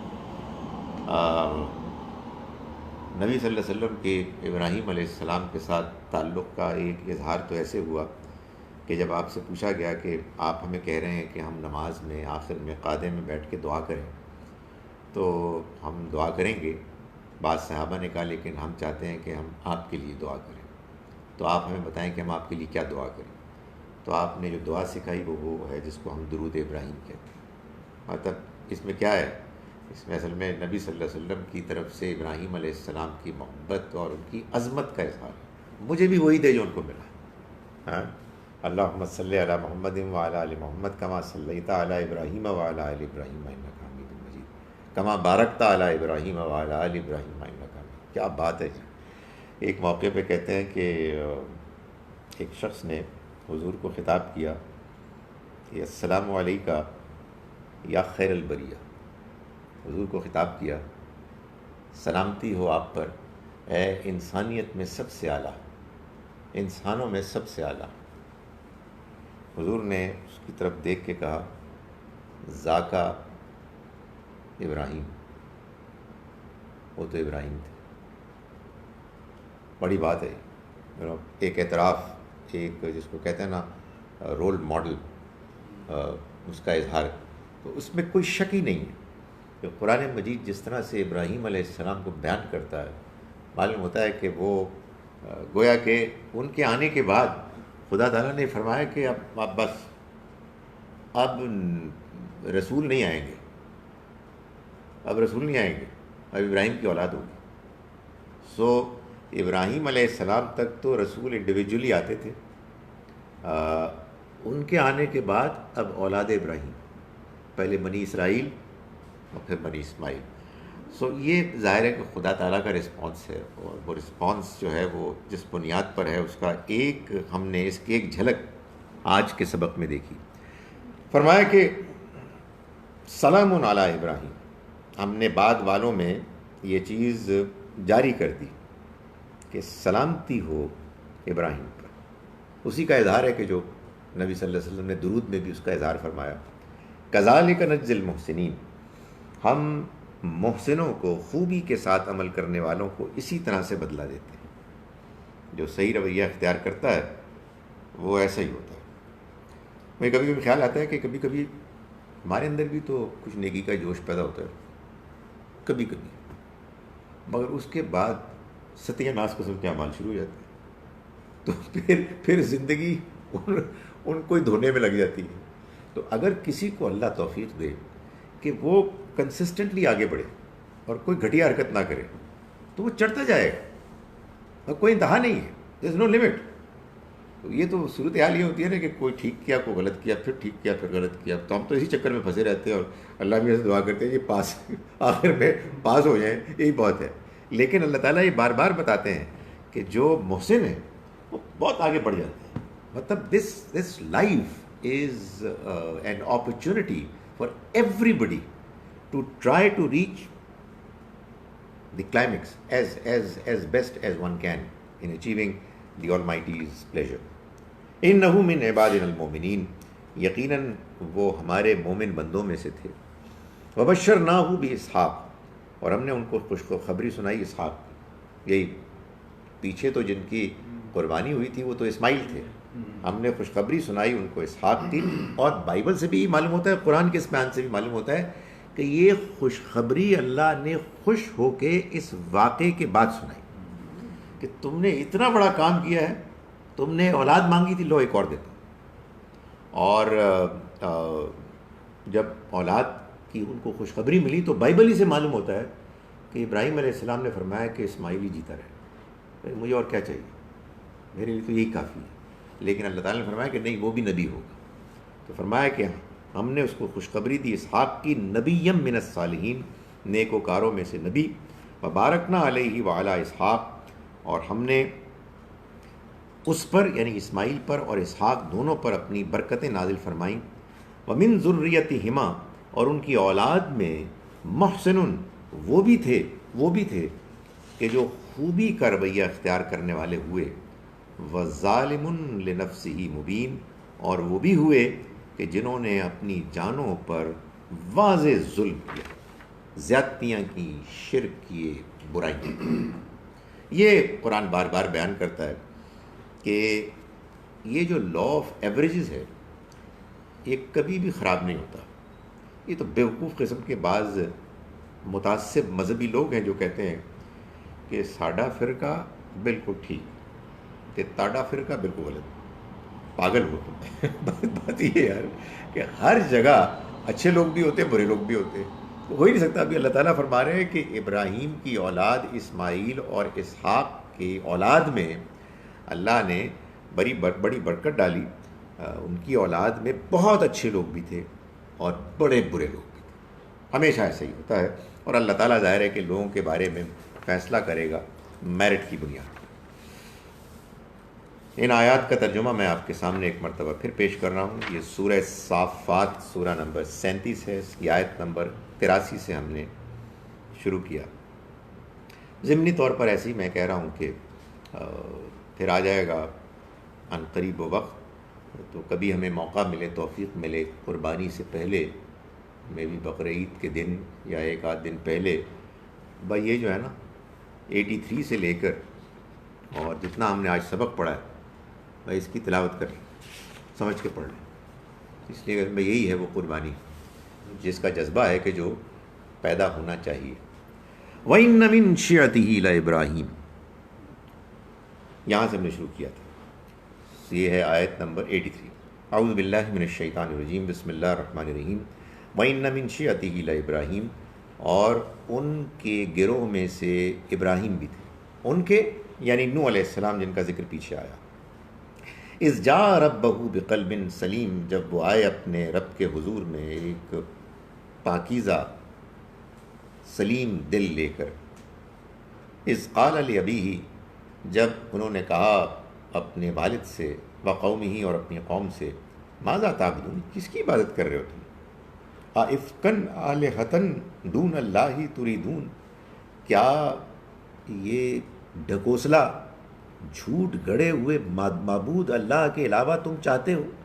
فما ظنکم برب العالمین، تو تمہارا کیا خیال ہے جہان والوں کے رب کے بارے میں؟ فنظر نظرۃ فی النجوم، تو انہوں نے نگاہ اٹھا کے دیکھا ستاروں کی طرف۔ وقال انی سقیم، تو انہوں نے کہا میں تو کچھ مزمحل ہوں۔ فتولوا عنہ مدبرین، پھر انہوں نے پھر وہ لوگ چل پڑے ان کو چھوڑ کر پیچھے۔ فراغ الی آلہتہم، اور وہ یعنی ابراہیم ان کے معبودوں کی طرف پہنچے۔ فقال الا تاکلون، اور نے کہا کہ کیا بات ہے تم کھاتے کیوں نہیں ہو؟ ما لکم لا تنطقون، کیا وجہ ہے کہ تم بولتے نہیں ہو؟ فراغ علیہم ضربا بالیمین، تو پھر انہوں نے ان کے اوپر ایک زوردار وار کیا اور ان کو پاش پاش کر دیا۔ فاقبلوا الیہ یزفون، تو وہ ان کی طرف آئے بھاگتے ہوئے۔ قال اتعبدون ما تنحتون، فرمایا ابراہیم علیہ السلام نے کہ کیا تم عبادت کرتے ہو ان کی کہ جن کو تم گھڑتے ہو؟ خود ہی تم نے گھڑا بنایا، انہی کی عبادت کرتے ہو۔ واللہ خلقکم وما تعملون، اللہ ہی ہے کہ جس نے تم کو بھی پیدا کیا اور ان کو بھی کہ جنہیں تم بناتے ہو۔ قالوا ابنوا لہ بنیانا، انہوں نے کہا کہ اس کے لیے ایک عمارت کھڑی کرو، تعمیر کرو۔ فالقوہ فی الجحیم، اور اس کو دہکتی ہوئی آگ میں پھینک دو۔ فارادوا بہ کیدن، تو انہوں نے اس کے بارے میں ایک چال چلی۔ فجعلناہم الاسفلین، تو ہم نے انہی کو نیچا کر دیا۔ وقال انی ذاہب الی ربی، اور فرمایا ابراہیم نے کہ میں تو اپنے رب کے راستے میں چل پڑا ہوں۔ سیہدین، تو یقیناً وہی میری رہنمائی کرے گا۔ رب حب لی من الصالحین، اے میرے رب تو مجھے نیکوکاروں میں سے، مجھے عنایت فرما نیکوکاروں میں سے، یعنی مجھے ایک بیٹا دے جو نیک ہو۔ فبشرناہ بغلام حلیم، تو ہم نے خوشخبری دی اس کو ایک ایسے بیٹے کی کہ جو بردبار تھا، حلیم تھا۔ فلما بلغ معہ السعی، پھر جب وہ اس کے ساتھ اس عمر کو پہنچا کہ جو دوڑ دھوپ کی عمر تھی، کام کاج کی، قال یا بنیا، تو کہا ابراہیم نے کہ اے بیٹے، انی ارا فی المنام، میں خواب میں دیکھ رہا ہوں، انی اذبحک، کہ میں تم کو ذبح کر رہا ہوں، فانظر ماذا ترا، تم بھی غور کرو اور بتاؤ کہ کیا تمہاری رائے بنتی ہے۔ قال یا ابتی، انہوں نے کہا کہ ابا جان، افعل ما تؤمر، آپ کیجئے جو آپ کو حکم دیا گیا ہے۔ ستجدنی انشاءاللہ من الصابرین، آپ انشاءاللہ مجھ کو پائیں گے ثابت قدموں میں سے۔ فلما اسلما، پھر جب ان دونوں نے سر تسلیم خم کر دیا، وتلہ للجبین، اور انہوں نے ان کو پیشانی کے بل لٹا دیا، یعنی باپ نے بیٹے کو پیشانی کے بل لٹا دیا۔ ونادیناہ ان یا ابراہیم، اور ہم نے اس کو پکار کر کہا کہ اے ابراہیم، قد صدقت الرؤیا، تم نے تو خواب کو سچا کر دکھایا۔ ہم نے جب یہ کہا، تم خیال کرو کہ اللہ کی رحمت ان کے بارے میں کس قدر جوش میں ہوئی۔ انا کذالک نجزی المحسنین، ہم اسی طرح سے خوبی کے ساتھ عمل کرنے والوں کو بدلہ دیتے ہیں۔ انا ھذا لہو البلاء المبین، یہ یقیناً ایک کھلی آزمائش تھی۔ وفدیناہ بذبح عظیم، اور ہم نے ان کو چھڑا لیا ایک عظیم قربانی کے بدلے میں۔ وترکنا علیہ فی الآخرین، اور ہم نے چھوڑ دیا ان کے بارے میں بعد والوں کے اندر، سلام علی ابراہیم، کہ سلامتی ہو ابراہیم پر۔ کذالک نجزی المحسنین، ہم خوبی کا رویہ اختیار کرنے والوں کو اسی طرح سے نوازتے ہیں، اسی طرح سے ان کو بدلہ دیتے ہیں۔ انہ من عبادنا المؤمنین، یقیناً وہ ہمارے مومن بندوں میں سے تھے۔ وبشرناہ باسحاق نبیا من الصالحین، اور ہم نے ان کو خوشخبری سنائی اسحاق کی جو نبی ہوں گے نیک لوگوں میں سے۔ وبارکنا علیہ وعلی اسحاق، اور ہم نے برکت دی ان کو بھی، برکت کی ان پر بھی اور اسحاق پر بھی، یعنی اسماعیل پر بھی اور اسحاق پر بھی۔ ومن ذریتہما محسن، اور ان کی اولاد میں وہ بھی تھے کہ جو خوبی سے عمل کرنے والے۔ وظالم لنفسہ مبین، اور وہ بھی کہ جو اپنی جان پر کھلا ظلم ڈھانے والے تھے۔ اقول قولی ھذا واستغفر اللہ۔ تین چھوٹے سوال ہیں جناب، جب بھی جو ہم نے پڑھا ہے اس میں جو حضرت اسحاق کی جو لائن ہے اس میں تو کافی پیغمبر آئے، تو جی، حضرت اسماعیل کی لائن میں صرف رسول پاک صلی اللہ علیہ وسلم تھے یا کوئی اور بھی تھے؟ میں کوئی نہیں تھا، یعنی معلوم ہوتا ہے کہ یوں پلان ہوا کہ ایک خاندان ہے کہ جو آئے گا اور ان کے اندر پیغمبروں کا ایک سلسلہ جاری رہے گا، جو بہت بڑا شرف ہے۔ ظاہر ہے کہ یہ وہ شرف ہے کہ جس کے بارے میں قرآن نے یہ بیان کیا کہ انی فضلتکم علی العالمین، اے بنی اسرائیلیو، ہم نے تمہیں جہان والوں پر فضیلت دی۔ تو یہ ایک پہلو ہے، لیکن اس کے بعد بنی اسماعیل کو جو شرف ملا وہ یہ تھا کہ نبی اکرم صلی اللہ علیہ وسلم تشریف لائے اور آپ پر نبوت ختم ہو گئی۔ اب گویا کہ آپ کے بعد جو مسلمان بھی صحیح رویہ اختیار کرے اور آپ کے دین کو سمجھ کر پیش کرنے والا بنے، وہ اس شرف میں شامل ہو جائے۔ یعنی آپ یوں سمجھیے کہ اس میں کوئی شک نہیں کہ بنی اسرائیل پورے کے پورے ہماری ہی طرح اللہ کے دین کے گواہ تھے۔ قرآن نے لفظ استعمال کیا ہے، آپ کو معلوم ہے نا کہ 2 جگہوں پر قرآن مجید میں اللہ تعالیٰ نے اپنے اس فیصلے کا اعلان کیا ہے کہ جس طرح بنی اسرائیل کو ہم نے یہ مقام دیا تھا کہ وہ اللہ سے پیغام پیش کریں. بالکل اسی طرح سے اے بنی اسماعیل کے لوگوں مسلمانوں، ہم نے تمہیں بھی اسی مقام پر فائز کیا. سورہ بقرہ میں غالباً آیت نمبر کوئی 143-44 ہوگی، اور سورہ حج کے آخر اس میں یہ بتایا کہ اللہ تعالیٰ نے یہ طے کیا ہے کہ تم ہو اب کہ جو درمیان کی امت ہو. کذالک جعلناکم امۃ وسطا، ہم نے اسی طرح سے تم کو ایک درمیان کی امت بنایا، اسی طرح سے جیسے پیچھے بنی اسرائیل. لتکونوا شہداء علی الناس، تاکہ تم لوگوں پر گواہ ہو جاؤ. ویکون الرسول شہیدا علیکم، اور رسول تم پر گواہ. تو یہی ہوا نا کہ صحابہ کرام پر گواہی دی نبی صلی اللہ علیہ وسلم نے، اب انہوں نے دنیا والوں کے سامنے گواہی دی. سو یہ یوں ہوا، دونوں کو یہ شرف ملا. ایک بہت بڑا شرف کہ پیغمبر ہی پیغمبر، دوسرا پھر بہت بڑا شرف کہ آخری پیغمبر، قرآن محفوظ، سنت محفوظ قیامت تک کے لیے. تو کون سے والا زیادہ بڑا شرف ہے؟ وہ کوئی ضرورت نہیں اس طرح کے کمپٹیشن کی، دونوں ہی بڑے شرف ہیں. یہ جناب سوری، یہ ہمیشہ ان کے پاس دو ہوتے ہیں.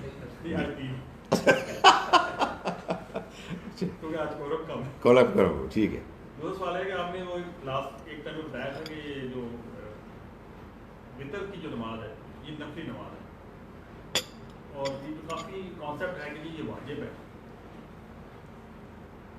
وہ ابھی فرحان صاحب چلے گئے، ہم آ گئے.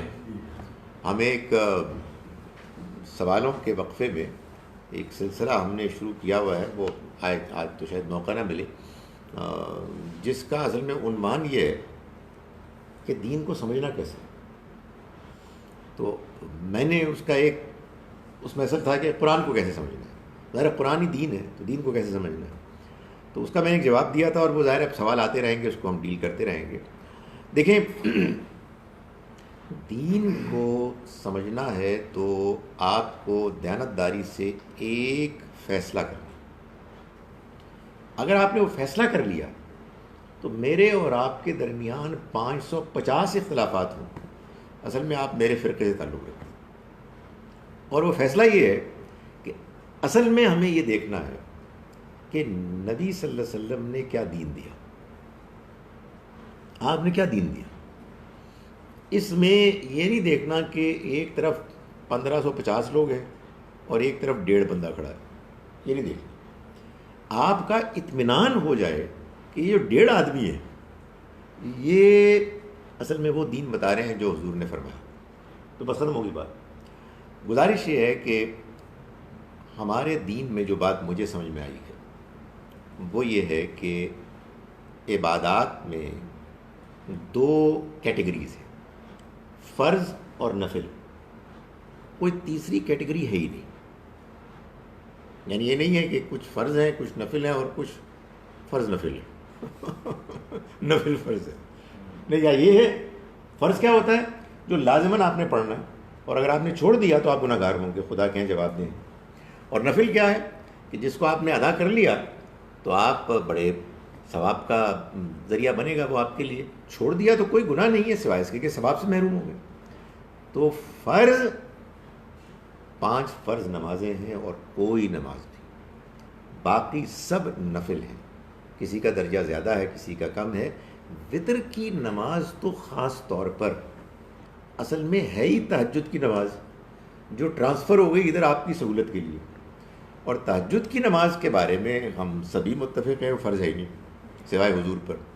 تو وہ نماز کے جو تہجد کا ایک سبسٹیچیوٹ، ارلی سبسٹیچیوٹ ہے، وہ فرض کیسے ہو سکتے ہیں؟ اصل میں ہوا کیا؟ آپ کہیں گے یار یہ آپ بڑے سمجھدار ہیں، باقی لوگوں کو کیا ہوا؟ نہیں، باقی لوگ بھی سمجھدار تھے. وہ ہوتا یہ تھا کہ کبھی بات کو ایمفسائز کرنے کے لیے کوئی استاد اپنے شاگرد کو سمجھا رہا ہے کہ یار یہ بڑی امپورٹنٹ چیز ہے، ڈونٹ مس اٹ. تو اس طرح کے الفاظ آ جاتے ہیں. اچھا، الفاظ بنا کے نقل کرتے ہیں لوگ، تو وہ نقل در نقل میں اس طرح کی چیزیں آ جاتی ہیں جس میں ایگزیجریشن ہوتی ہے. باقی کوئی مسئلہ نہیں ہے، اصل چیز فرض ہے، باقی سب نقل. لاسٹ بات یہ ہے کہ جب آپ سفر میں ہوتے ہیں جی، وہ جو آپ کو فیسلٹی ہے نا کہ آپ 2 نمازیں قصر، ہاں قصر اس میں آپ سپوز کہ آپ سفر کر رہے ہیں اور آپ کی عصر کا ٹائم نکل رہا ہے، تو کیا آپ اس کو قضا کر کے مغرب کی نہیں، جو آپ کو قصر کی سہولت ہے وہ اصل میں دو ہے.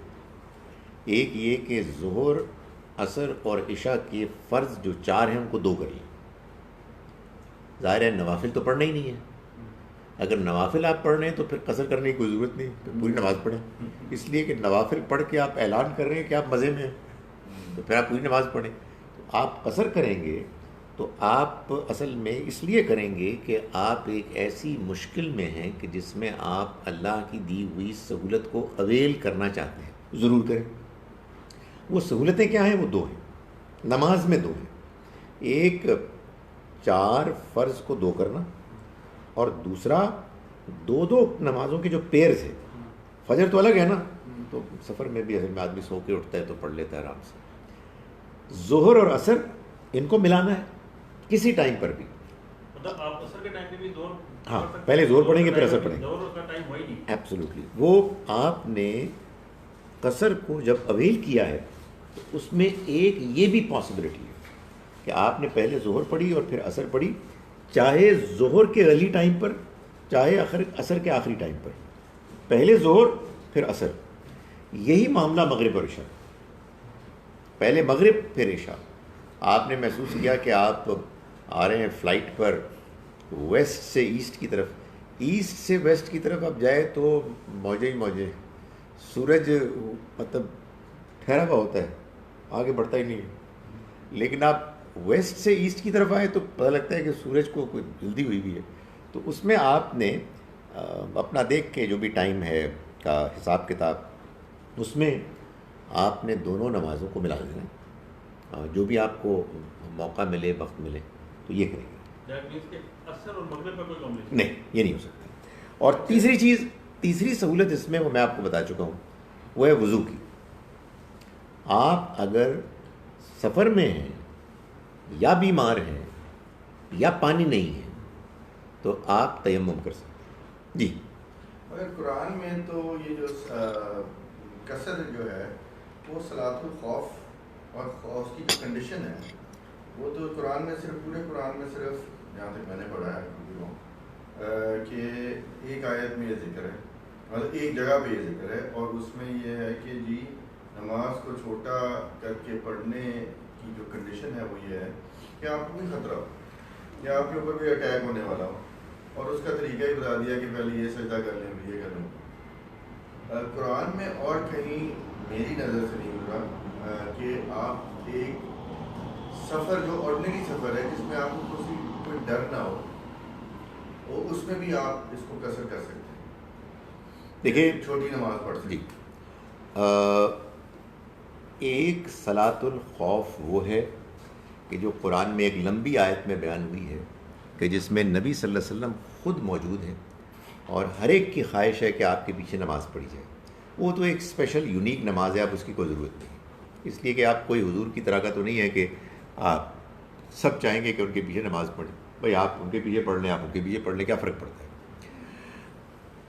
آیت ہے سورہ نساء کی 101 یا 103، دونوں میں سے ایک آیت وہ ہے کہ جو یہ بتا رہی ہے کہ نماز کو اس کے وقت پر پڑھو، لیکن اس میں جو بات بیان کی گئی ہے وہ یہ ہے کہ لا جناح علیکم ان تقصروا من الصلاۃ، تم پر کوئی گناہ نہیں ہے اگر تم نماز میں قصر کر لو.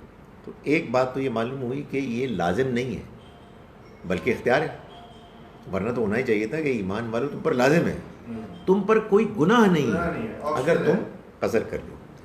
آگے ہے اگر تمہیں اس کا خدشہ ہو کہ تمہیں وہ لوگ کہ جنہوں نے کفر کیا تمہیں فتنے میں مبتلا کر دیں گے، تو یہ بات صحیح ہے آپ کی کہ وہ اصلاً تو خوف کی وجہ سے ہے. وہی جو ہماری ڈسکشن ہو رہی تھی نا، اس کا اب ایک پہلو یہ ہے جو میں اب بیان کرنے والا ہوں.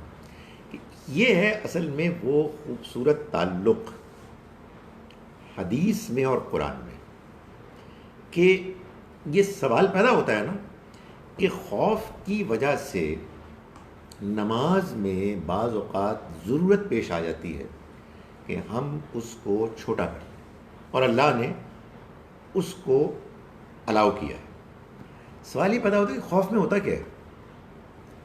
ٹینشن، بے توجہی، آپا دھاپی، کنسنٹریٹ کرنے کے امکان کی کمی۔ نبی صلی اللہ علیہ وسلم نے اسی سے انفرنس ڈرا کر کے اس کی ایک کرولری کے طور پر اس کو عام سفر کی آپا دھاپی اور پریشانی میں اس کو الاؤ کر دیا۔ اب یہ ہے اصل میں وہ چیز کہ جو علماء بھی کر سکتے تھے، وہ کریں گے تو اختلاف ہو جائے گا، لیکن حضور نے کر دیا تو بس اب یہ اس قرآن مجید کی انڈرسٹینڈنگ بن گئی، بشرطے کہ ہم پر یہ بات واضح ہو کہ یہ آپ نے ایسا کیا۔ سو یہ بات تو قرآن میں اتنی ہی ہے، لیکن اس کو ایکسٹینڈ کر دیا گیا۔ میں ایک مثال دے رہا ہوں کہ ایک ڈاکٹر ہے، سردیوں کا زمانہ ہے، آپ کو معلوم ہے سردیوں میں آپ چلے جائیں نارتھ میں تو دن اور چھوٹے ہو جاتے ہیں۔ ایک ڈاکٹر نے ایک سرجری کرنی ہے جو 4 گھنٹے لمبی ہے، اب وہ آپ کہیں کہ جی درمیان میں اس نے عصر کی نماز تو پڑھنی ہے، تو بندہ فوت ہو جائے گا، تو اس لیے یہ اویل کرنا چاہیے۔ تو یہ اس کو یوں کیا گیا ہے قرآن مجید کو سمجھ کر۔ اس کا مطلب یہ ہے کہ یہ بیسیکلی حدیث میں بھی یہ کنڈیشنل ہے، یہ مطلب اس کا نیچر تو نہیں چینج ہوا نا، یہ آپشنل، یہ ایک سہولت ہے، اٹس ناٹ، یہ نہیں ہے اچھا میں ایک جملہ بول لوں اس میں، حدیث کو ہمیشہ قرآن کی روشنی میں دیکھنا ہے، اس لیے کہ پوری حدیث کا کانٹیکسٹ تو ہمارے پاس ہے ہی نہیں، یہ قرآن کا فٹ نوٹ ہے جس سے ہمیں یہ معلوم ہو رہا ہے کہ یہ آپ کو ایک سہولت ہے اور کنڈیشنل ہے۔ اب لوگ کس طرح سے کرتے ہیں، میں دبئی اور ہماری کانفرنس تھی تو وہ 8-10 لوگ نکلے نماز پڑھنے کے لیے، کیونکہ ہم تو نماز پڑھنے کے لیے جا رہے ہیں، ٹھیک ہے جی، مجھے انہوں نے کہا کہ چلے آپ امامت کریں، تو کہ ہم سب کثر پڑھ رہے ہیں، میں کہا جی میں تو کثر نہیں پڑھ رہا، میں نے کہا مجھے 1 گھنٹے کی بریک ہے لنچ کی، بالکل صحیح بات، میں کیوں کثر پڑھوں بھائی، میں اپنا لنچ بریک میں 10 منٹ میں کھانا کھا لوں گا مگر 15 منٹ میں نماز ضرور پڑھوں۔ کہتا نہیں یہ تو سنت ہے رسول کی، تم سنت فالو کرو۔ ان کو کہنا ہے تو آپ تجھے پڑھا دو، نہیں وہ میں نے نہیں پڑھی، پھر میں نے کہا میں تو پیچھے پڑھوں گا، امامت کرے کوئی اور کرا دے، بالکل صحیح بات ہے، میں اس میں جھگڑے کی بات ہے۔ 2 اور پڑھوں۔ اصل میں یہی وہ مشکل ہے، نبی صلی اللہ علیہ وسلم نے کیا کیا بھائی، اس کو قرآن کی روشنی میں دیکھنا ہے۔ اس میں اور بھی بڑی مثالیں ہیں، لیکن ظاہر ہے کبھی ان کے سوال کو دیکھو۔ سر حضرت موسیٰ علیہ السلام حضرت عیسیٰ علیہ السلام سے کتنے زیادہ پہلے آئے تھے؟ ایک ہی کوشچن ہے میرا۔ کوئی اسی طرح سے کوئی 700-800 سال 1000 سال پہلے، پرابلی 1000۔ میں نے وہ دیکھا تھا پیرامڈ آف گیزا، جی، وہ 4500 ایئرس آج سے اتنی دیر پہلے بنا تھا، 4500 سال پہلے، اور فرعون بھی تب آئے تھے اور حضرت موسیٰ بھی تبھی آئے تھے۔ مجھے ایسا لگتا ہے کہ جب فرعون تھے تبھی حضرت موسیٰ تھے، وہ 4500 سال پہلے۔ دیکھیں حضرت ابراہیم علیہ السلام ان سے کتنے پہلے تھے، یہ کوشچن تھا۔ میں نے تو یہ آپ کو بتایا نا کہ ابراہیم علیہ السلام کا زمانہ عیسیٰ علیہ السلام سے کوئی 2100 سال پہلے کا ہے۔ یہ جو اس کو آپ کہہ رہے ہیں نا فرعون، یہ کسی ایک شخص کا نام نہیں ہے۔ اس زمانے میں مصر میں جو ایک ڈائنسٹی تھی وہ سب فیرو کہلاتے تھے۔ چنانچہ یہ بھی ایک دلچسپ بات ہے، قرآن مجید کو یہ دیکھیں کتنی دلچسپ چیز، قرآن مجید کو اس طرح کی چیزوں میں کوئی دلچسپی نہیں۔ قرآن مجید نے موسیٰ علیہ السلام کا واقعہ کئی مرتبہ بیان کیا، اور موسیٰ اور فرعون، لیکن ایکچولی ہسٹوریکلی جو فرعون ہیں وہ ان کی زندگی میں 2 ہیں، ایک ارلی لائف والے اور ایک بعد والے، لیکن قرآن کو اس سے کیا دلچسپی؟ ایک باپ ایک بیٹا، باپ بیٹا۔ اچھا سر، دوسرا ایک بندے نے بڑا اچھا انٹرپریٹ کیا ہوا تھا کہ حضرت ابراہیم علیہ السلام نے جو بت توڑے تھے وہ کوئی فزیکل نہیں تھے، وہ لوگوں کے ذہنوں میں جو انہوں نے بت بنائے ہوئے تھے ہزاروں کے حساب سے یا 100 کے حساب سے، اور ایک بت جو چھوڑ دیا انہوں نے وہ اللہ کا بت، مطلب کہ اللہ پہ بلیو کرو، باقی ساری چیزیں جو توڑی تھی وہ ان کو آرگیومنٹس کے تھرو ان کو لایا کیا تھا۔ آپ نے کہا کہ انہوں نے بڑا اچھا ڈسکرائب کیا، یہ اچھا آپ اس لیے کہہ رہے کہ آپ کو اچھا لگا، لیکن یہ بڑی اچھی ایک ڈسکشن شروع ہو گئی۔ دیکھو بھائی، ہم یہاں جو بیٹھے ہوئے ہیں اس کا مقصد یہ ہے، کامیاب اب کتنے ہوتے ہیں یہ تو ڈپینڈ کرتا ہے جتنی اللہ تعالیٰ توفیق دے، اس کا مقصد یہ نہیں ہے کہ ہم قرآن کی ایک آیت پکڑیں اور اس کا ایک خوبصورت مفہوم بیان کریں جو ہمیں خوبصورت لگتا ہے. یہ معاذ اللہ کہ میرے لیے تو اور بہت سارے کام ہیں.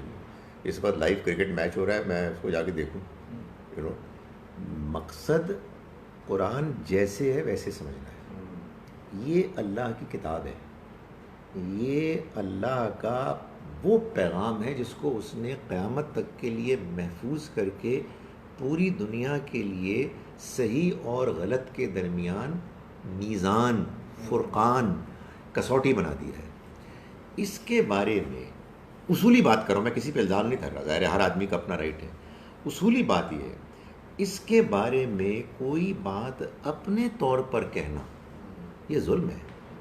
مطلب مجھے کیا حق حاصل؟ پہلے میں جو بات ہو رہی ہے اس کو قرآن میں دیکھوں گا کہ کیا قرآن مجید میں یہ جو واقعات بیان ہوئے ہیں بت توڑنے کے, یہ میٹافوریکل ہیں, قرآن کے الفاظ سے لگتے ہیں بالکل فزیکل, ریئل, لٹرل ہیں. پاش ہو گئے. انہوں نے آگے دیکھا یہ ہمارے خداؤں کے ساتھ ہوا کیا ہے. اب وہ بڑا جو ہے وہ اللہ میاں کا کوئی بت, اللہ معاف کرے, وہ کہاں سے آ گیا بھائی. تو میں یعنی کوئی کنڈیم کیے بغیر میں ایک ایکیڈیمک ایک کرٹیسزم کر رہا ہوں کہ آئی وانٹ ٹو انڈرسٹینڈ کہ یہ کانسیپٹ ان الفاظ میں کہاں سے نکلتا ہے, اور اس پہ ہماری ڈیبیٹ جاری رہنی چاہیے. جی یہ جو آیات ہم نے پڑھی ہیں اس میں جو قربانی کا جو ایلیمنٹ ہے, یہ جو اگر ہم صدقے کا جانور جو ہے اس کو ذبح کرتے ہیں اس میں بھی اوبیسلی وہ حج کے اور وہ عید الاضحیٰ پہ نہیں ہے, مگر وہ اس کے لیے بھی آپ جیسے کہہ رہی ہیں تلاوت کر رہے ہیں. اگر جو ہے وہ جس طرح ہماری پریکٹس ہے کہ ہم بکرا ذبح کرتے ہیں تبھی آیات جو ہیں وہ پڑھ لی جائیں اور جب اس کو دیکھیں. بات یہ ہے کہ جو ہمارے دین میں جانور کی قربانی کو مشروع کیا گیا ہے, مشروع مطلب شریعت سے دین میں بتایا گیا ہے, وہ حج, عمرہ. انفارچونیٹلی عمرہ والی قربانی تو لوگ بھول گئے. حج میں ہے, عمرے میں ہے, اور پھر حج کی ایکسٹینشن بقرعید میں. اس کے علاوہ صدقہ آپ کسی طرح سے بھی دے سکتے ہیں. میں جانور کے صدقے کی نفی نہیں کر رہا, مگر جو ہمارے ہاں ایک تصور ہے غالب کہ صدقہ جانور کا ہوتا ہے, نہیں, یہ ضروری نہیں ہے. وہی 2000, 4000, 5000 آپ کسی کو دے سکتے ہیں, غریب آدمی کو. آپ جانور بھی قربان کر سکتے ہیں. میرے خیال میں دونوں میں کسی کی کوئی سپیریورٹی نہیں ہے. یہ دیکھنا چاہیے کہ کس ضرورت کے تحت کس کی ضرورت زیادہ ہے. ہیونگ سیڈ دیٹ, آپ نے طے کیا نہیں میں صدقہ ہی دے رہا ہوں جانور کا, تو بالکل ٹھیک کہہ رہے ہیں.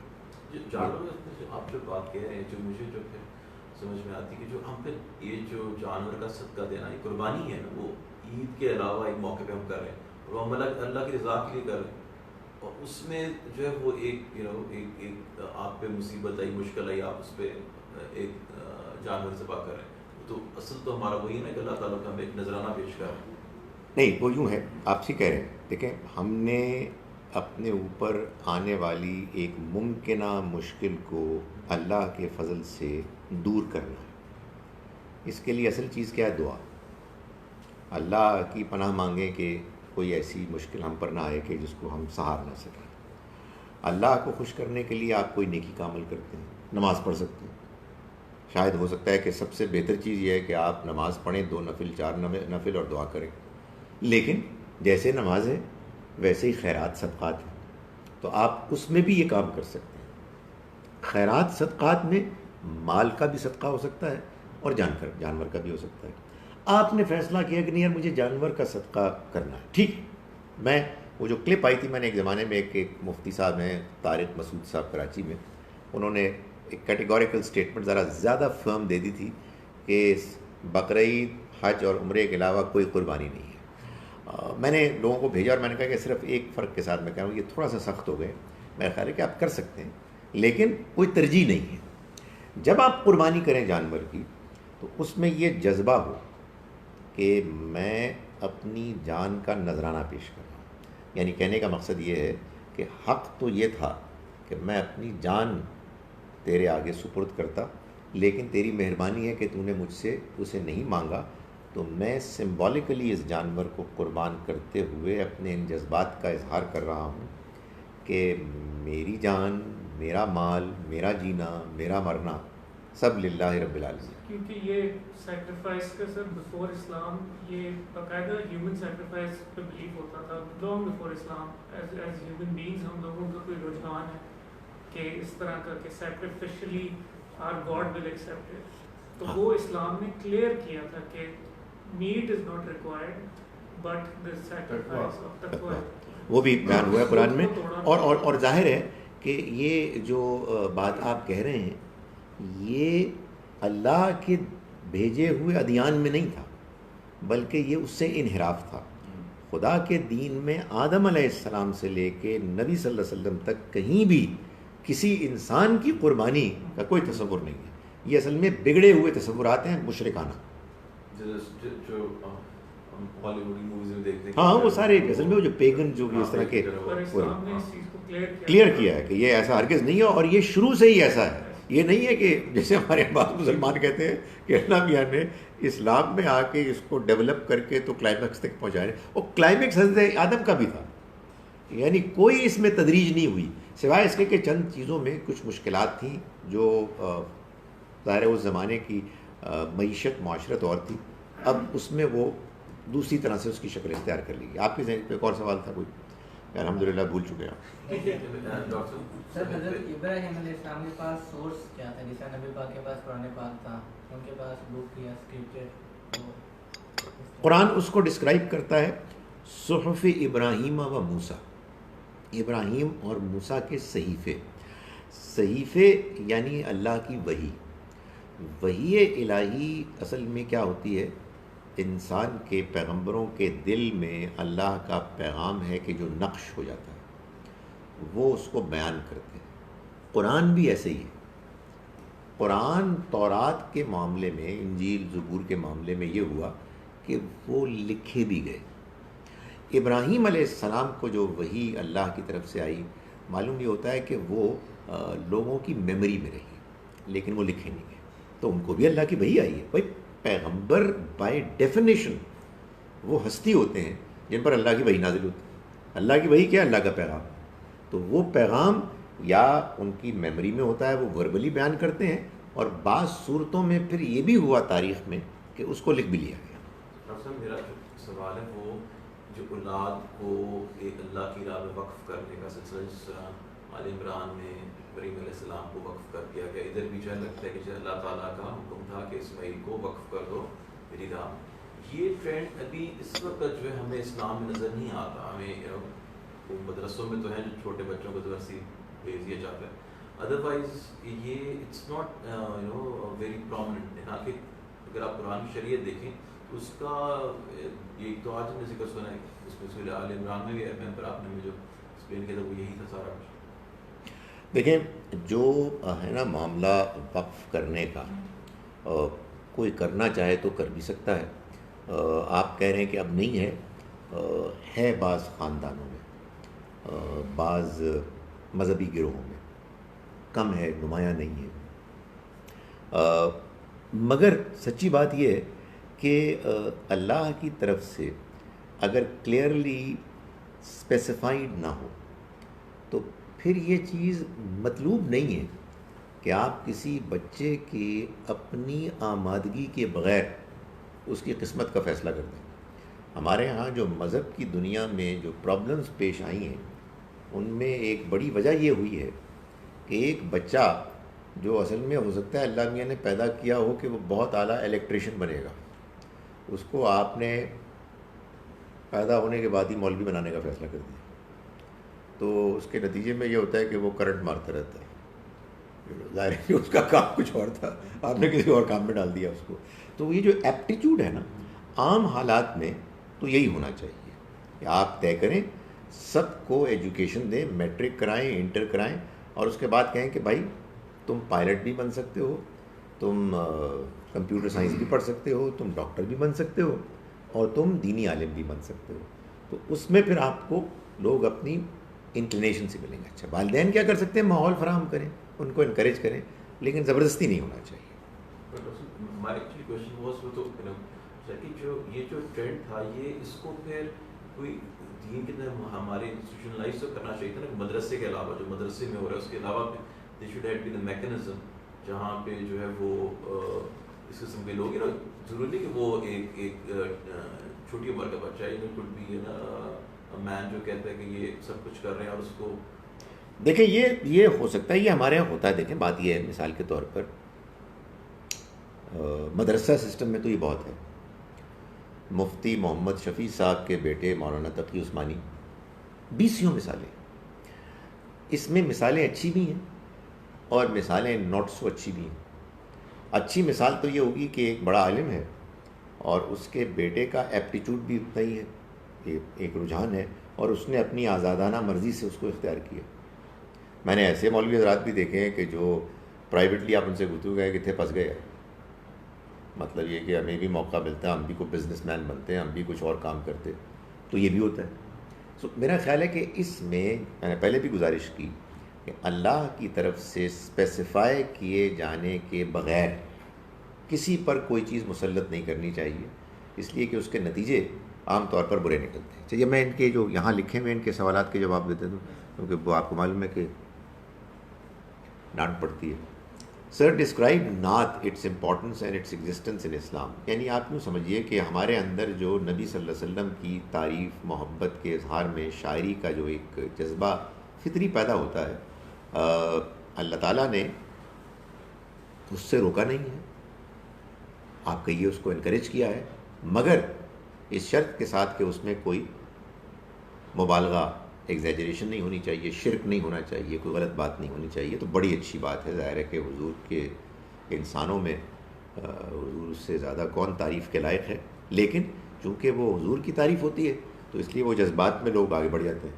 تو ایک صحیح حد کے اندر رہتے ہوئے آپ کے لیے نعت پڑھنا یہ بڑی اچھی چیز ہے, بڑی پسندیدہ چیز ہے. اچھا جناب, how do I condole with my friend who lost her son-in-law in a horrible senseless attack. ان سے کہیں کہ اللہ تعالیٰ ان کی مغفرت کرے, اللہ تعالیٰ ان کے درجات بلند کرے, اللہ تعالیٰ آپ کو ہمت دے, اور ہم سب کو توفیق دے کہ ہم اپنی زندگیوں کے اندر سے یہ وائلنس اور ایکسٹریمزم ختم کریں, جس کے نتیجے میں بہت سی جانیں ضائع ہوتی ہیں. Many Christians, Jews, Buddhists, Hindus practice their religious beliefs diligently but have no knowledge or exposure to Islam.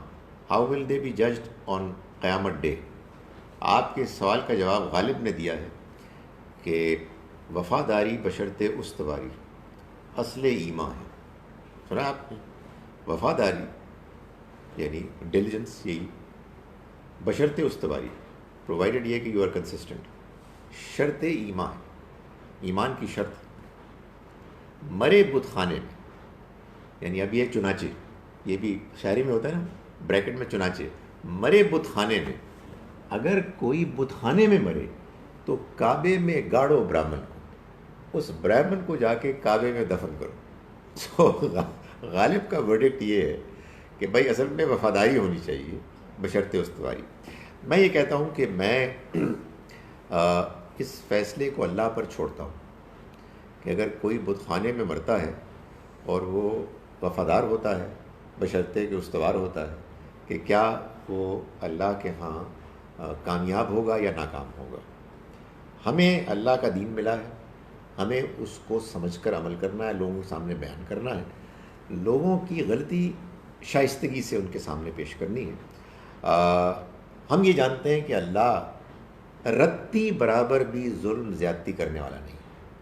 اسے معلوم ہے کہ اس نے کسی کو ہندو, کسی کو بدھسٹ, کسی کو کرسچن, کسی کو مسلمان پیدا کیا, اور وہ لوگوں کا فیصلہ کرے گا ان کے حالات, ان کے پوٹینشیل کے لحاظ سے.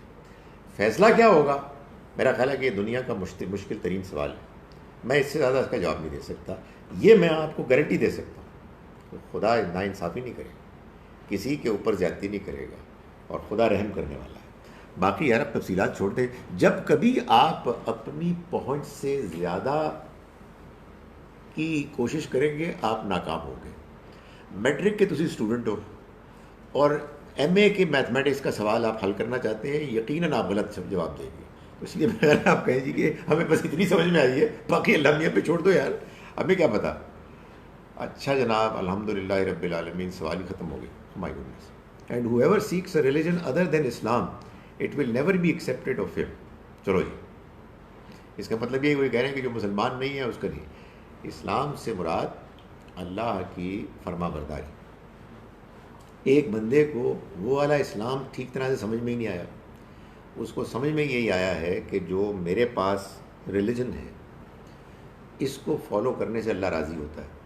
تو اللہ تعالیٰ فیصلہ کریں گے کہ اس کی یہ نیت ارادہ بدنیتی پر مبنی تھا یا واقعی اس کو بات سمجھ میں آئی تھی. تو اس آیت کا مطلب آپ اس کے اپنے کانٹیکسٹ میں سمجھیں کہ جب اللہ کے پیغمبر نے اللہ کا پیغام پیش کر دیا اور لوگوں کے سامنے وہ بالکل واضح ہو گیا اور کوئی شخص اس کو ریجیکٹ کر کے اپنی خواہش اور اپنی من مانی انڈرسٹینڈنگ کے مطابق کوئی اور ریلیجن اختیار کرتے ہیں تو یقیناً ریجیکٹ ہو جائے گا.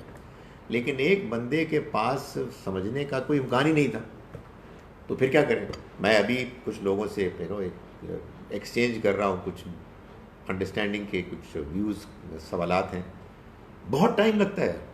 ایک بندہ جو نان مسلم ہے اس کو سمجھانے میں بہت ٹائم لگتا ہے اور انڈرسٹینڈیبل ہے. اس لیے اللہ میاں کے فیصلے نہ کریں. یہ آیت جو کہہ رہی ہے اس کو بس ایسے ہی بیان کریں. جس کے سامنے خدا کا دین اسلام آ گیا، اس کو سمجھ میں آ گئی بات، اس پر بات واضح ہو گئی اور اس نے اس کو مسترد کر دیا، تو پھر اس کا مسترد کیا ہوا یہ رویہ قبول نہیں ہوگا. البتہ جس کے پاس دین کا پیغام ٹھیک طرح سے پہنچا ہی نہیں، اس کے لیے فرما برداری اور اسلام وہی ہے، وفاداری بشرط استواری، جو اس نے نیک نیتی کے ساتھ بات کو سمجھا. ٹھیک ہے جناب. یہ میں پھر کریں گے جی قربانی کے جانور کی عمر پر کچھ تفصیل کہیے. میں اس کو ٹال رہا ہوں اس لیے کہ اس کا میں رٹا لگا کے آتا ہوں. ہر سال اس کو مجھے یاد کرنا پڑتا ہے. سر دست میرے پاس کا جواب نہیں ہے. المنام اور الرویا میں کوئی فرق ہے؟ کوئی فرق نہیں ہے، دونوں خواب ہی ہیں. ڈز اسلام مین belief in one God, belief in آخرت؟ اسلام مین سرینڈرنگ بفور گاڈ، اور سرینڈرنگ بفور گاڈ میں صحیح تصور ہونا چاہیے اور وہ ہے belief in one God and in here after. لیکن میں نے ابھی واضح کیا کسی شخص کے بارے میں فیصلہ ہوگا کہ اس کو یہ بات کتنی پہنچی.